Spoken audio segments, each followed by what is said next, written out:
For more than 3,000 years, Jewish communities have studied a sacred body of scripture known as the Tanakh. These writings form the foundation of Jewish religious life and contain narratives of creation, laws given to the people of Israel, prophetic messages, poetry, and wisdom literature. Both Rabbinic Jews and Karaite Jews recognize the Tanakh as the central sacred text of their tradition. When discussing scripture, members of both communities begin from the same place: the belief that these texts contain divine instruction revealed to humanity. Yet conversations between Rabbinic and Karaite Jews often return to one fundamental question. When the Tanakh presents commandments that appear brief or ambiguous, how should they be understood? Rabbinic Jews typically argue that the written text must be interpreted through a long tradition of scholarship preserved in later writings. Karaite Jews respond that the Tanakh itself provides the guidance needed to follow God's commandments, and that relying too heavily on later interpretations risks adding human ideas to divine law. Because of this difference, discussions between Rabbinic and Karaite scholars often revolve around how one should read the scripture itself. The debate is not about whether the Tanakh is sacred. Both communities agree on that point completely. Instead, the debate centers on how the meaning of the text should be discovered and applied in everyday life. When Rabbinic Jews and Karaite Jews read the Tanakh together, they often begin with the Torah, the first section of the scripture. The Torah contains the laws and narratives that form the basis of Jewish religious practice. Both communities recognize the authority of these 5 books, but they approach interpretation differently. Rabbinic scholars frequently explain that the Torah was originally accompanied by an interpretive tradition passed down orally through generations of teachers. According to this view, the written text and the oral explanations belong together as parts of the same revelation. Karaite scholars respond by asking where the Tanakh itself mentions such a tradition. They emphasize that the scripture repeatedly instructs believers to study the law carefully and follow its words. In conversations between the two groups, this question becomes central.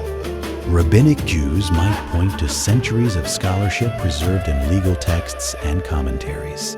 Karaite Jews often reply that while such works may contain useful insights, they should never hold authority equal to the written scripture. This exchange reveals how two communities can share the same sacred text while developing different ideas about how its meaning should be determined. A rabbinic scholar explaining Jewish law might refer to the Mishnah or the Talmud. These texts contain discussions that attempt to clarify how the commandments in the Tanakh should be practiced. In a conversation with Karaite Jews, this is often where the disagreement becomes most visible. Rabbinic Jews may explain that these texts preserve ancient interpretations that help explain difficult passages in the Torah. They argue that without these traditions, it would be difficult to know exactly how certain commandments should be applied. Karaite Jews often respond by returning to the Tanakh itself. They argue that careful reading of the text, along with attention to grammar and context, can reveal the intended meaning of the commandments. Such discussions are not simply debates about law. They are also conversations about the nature of religious authority. Rabbinic Jews tend to emphasize continuity with generations of scholars who interpreted scripture before them. Karaite Jews emphasize the responsibility of each generation to return directly to the sacred text and examine its meaning anew. One topic that often appears in conversations between Rabbinic and Karaite Jews is the observance of the Sabbath. The commandment to rest on the seventh day is clearly stated in the book of Exodus. However, the exact details of how this rest should be practiced are less clearly defined. Rabbinic Jews typically explain that generations of scholars analyzed the commandment and identified specific categories of work that should be avoided. Karaite Jews often ask whether those categories are explicitly stated in the text of the Torah. Their approach focuses on reading the biblical verses carefully and applying them directly. In discussions between the two communities, this example is frequently used to illustrate their different approaches. Rabbinic Jews emphasize the value of inherited interpretation, while Karaite Jews emphasize the importance of returning to the original wording of the Scripture. Both sides see themselves as protecting the sanctity of the Sabbath, but they reach their conclusions through different interpretive methods. Another discussion often arises around the commandment concerning fire on the Sabbath. In the book of Exodus, the text states that no fire should be kindled on the Sabbath day. When Rabbinic and Karaite Jews examine this verse together, they sometimes arrive at different interpretations. Rabbinic scholars explain that the commandment refers specifically to the act of starting a new fire. According to their interpretation, a flame that was lit before the Sabbath may continue burning during the day of rest. Karaite interpreters have historically taken a more literal approach, understanding the verse as prohibiting the use of fire entirely during the Sabbath. When discussing this difference, members of both communities often emphasize that their goal is the same: to honor the commandment given in the Torah.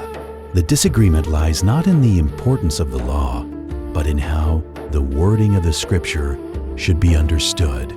Conversations between Rabbinic and Karaite Jews also address the commandment found in the book of Deuteronomy that instructs believers to bind the words of the commandments on their hands and between their eyes.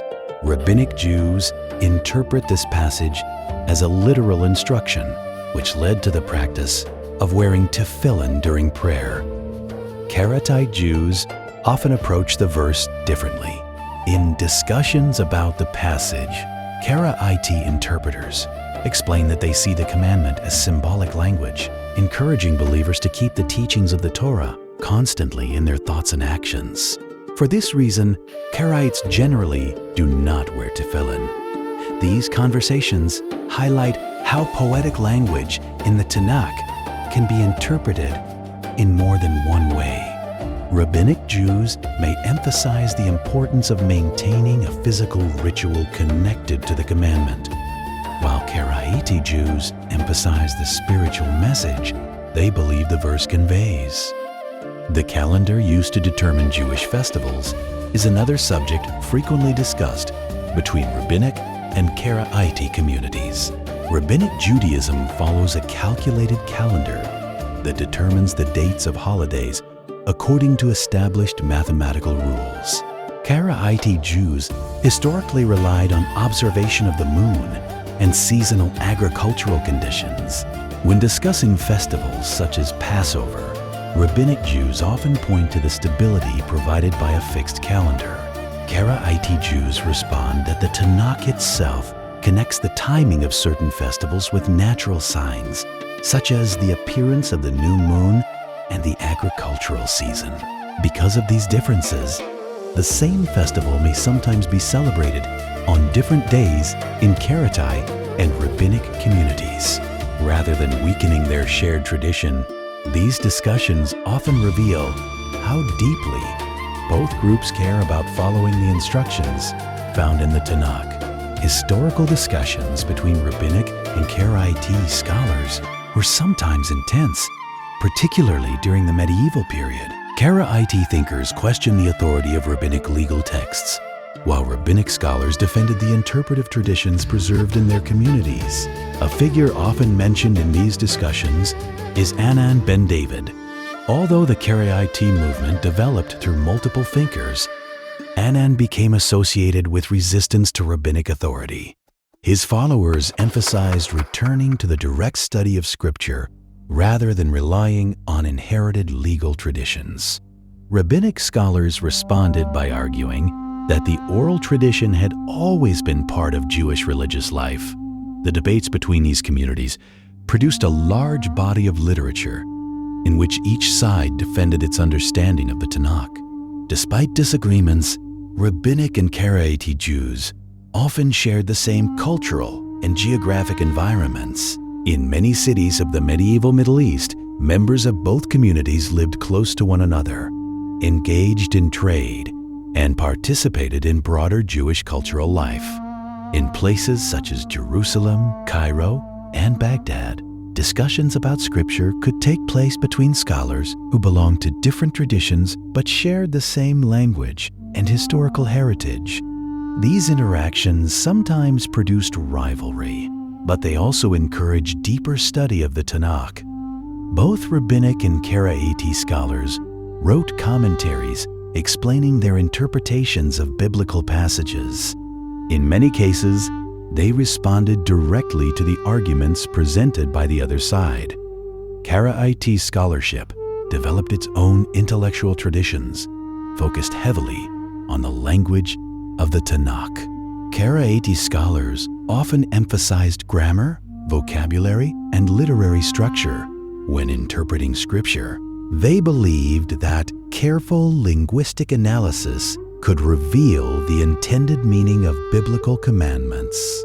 Rabbinic scholars also studied the Hebrew language, but their work frequently included references to earlier rabbinic interpretations preserved in legal texts. Conversations between the two groups sometimes revolved around which method produced the most accurate understanding of the Scripture. These exchanges demonstrate how different scholarly approaches can arise from the same religious commitment.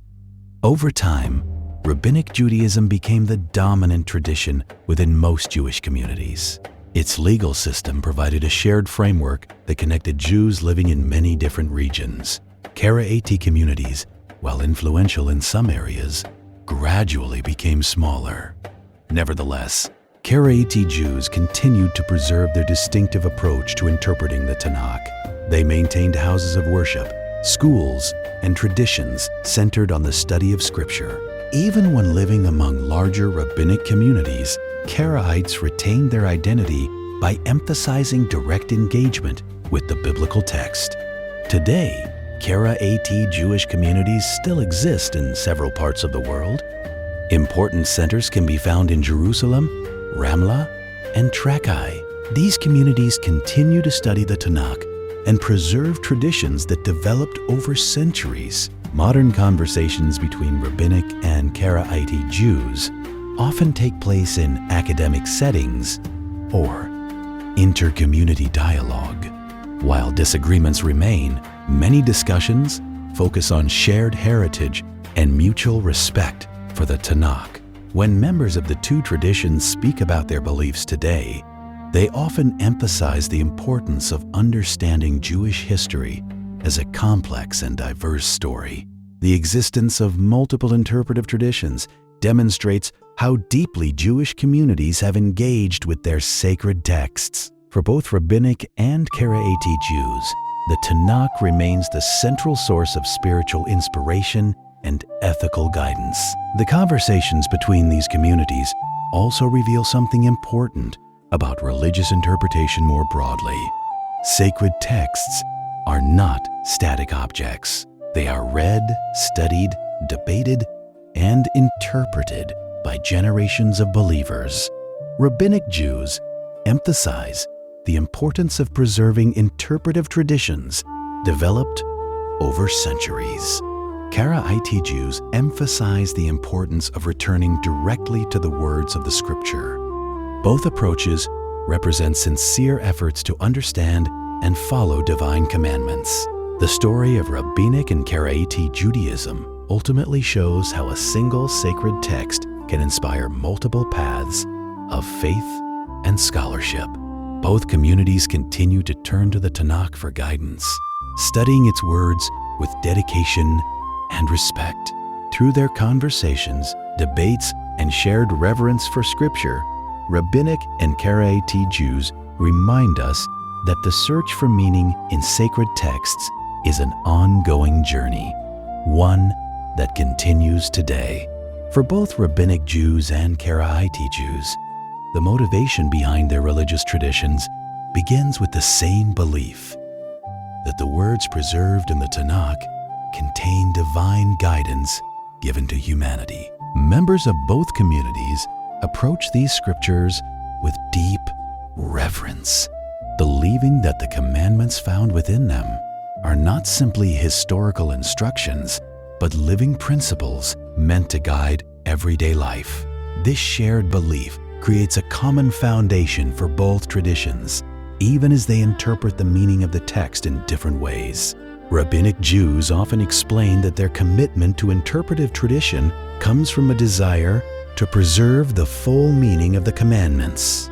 They believe that when the Torah was given, it was accompanied by explanations passed down through generations of teachers. These explanations were eventually recorded in texts such as the Talmud, which helps clarify how biblical commandments should be practiced in changing circumstances. For rabbinic scholars, studying these traditions is an act of devotion, ensuring that the wisdom of earlier generations continues to guide the present. Karaite Jews express a different but equally strong motivation. Their inspiration comes from the belief that returning directly to the written text preserves the purity of divine law. By studying the Tanakh carefully and focusing on its original language, Karaite scholars aim to understand the commandments without adding later interpretations. In this way, both traditions share the same goal: honoring the sacred teachings of the Tanakh and living according to the will of God. One of the greatest sources of inspiration for both rabbinic and Karaite Jews is the act of studying Scripture itself. For centuries, Jewish communities have gathered to read, analyze, and discuss passages from the Torah, believing that every verse contains layers of meaning waiting to be discovered. Study is not simply an intellectual activity, but a spiritual practice that connects individuals with generations of scholars who have examined the same texts before them. Rabbinic Jews often describe their study of Scripture as part of a continuous chain of learning that stretches back thousands of years. When students examine discussions preserved in the Mishnah or later rabbinic writings, they see themselves participating in an ongoing conversation about how the commandments should be understood. This sense of continuity inspires many to devote years to studying Jewish law, believing that each new generation has a responsibility to preserve and expand the knowledge inherited from the past. Karaite Jews find inspiration in a different aspect of Scripture study: the direct engagement with the text itself. Karaite scholars often emphasize careful reading of the Hebrew language, analyzing grammar and context in order to uncover the intended meaning of each verse. This method encourages believers to develop a personal connection with the Tanakh, exploring its teachings through close examination and reflection. In both traditions, the dedication to study demonstrates a deep commitment to understanding the sacred words that shape Jewish life. The traditions of Rabbinic and Karaite Judaism are also motivated by a strong sense of identity and historical continuity. For many Jews, following the practices of their community represents a connection to ancestors who preserved their faith through centuries of migration, hardship, and cultural change. By maintaining these traditions, individuals feel that they are participating in a story that began long before their own lives and will continue into the future. Rabbinic communities often emphasize the importance of preserving the interpretive traditions that developed over generations of scholarship. These traditions shaped the religious life of Jewish communities around the world, influencing practices such as prayer, festival observance, and ethical teaching. Studying and practicing these traditions is seen as a way of honoring the dedication of earlier scholars who devoted their lives to understanding the teachings of the Tanakh. Karaite Jews, although smaller in number, draw inspiration from their long history of emphasizing direct engagement with Scripture. Communities in places such as Jerusalem and Trakai continue to preserve customs rooted in careful reading of the Tanakh. For them, maintaining their approach to biblical interpretation represents both spiritual commitment and cultural heritage. In this way, both Rabbinic and Karaite Jews remain motivated by a shared desire to preserve their connection to the sacred teachings of the Tanakh and to ensure that those teachings continue to inspire future generations. As we reflect on the journeys of both Rabbinic and Karaite Jews, we see communities deeply committed to preserving the sacred words of the Tanakh and living according to the guidance they contain. Their devotion, study, and thoughtful interpretation remind us of the enduring power of faith, learning, and spiritual connection across generations. To all those who continue to read, reflect, and act upon these ancient teachings, we offer our gratitude and admiration. May your dedication be a source of inspiration, and may the wisdom of the Tanakh illuminate your paths. May your communities thrive in peace. May your study bring deeper understanding, and may the Lord's guidance and blessing be with you always, sustaining your faith and nurturing your hearts. In honoring these traditions, both Rabbinic and Karaite Jews remind the world of the richness of devotion and the enduring strength of a people connected through sacred scripture.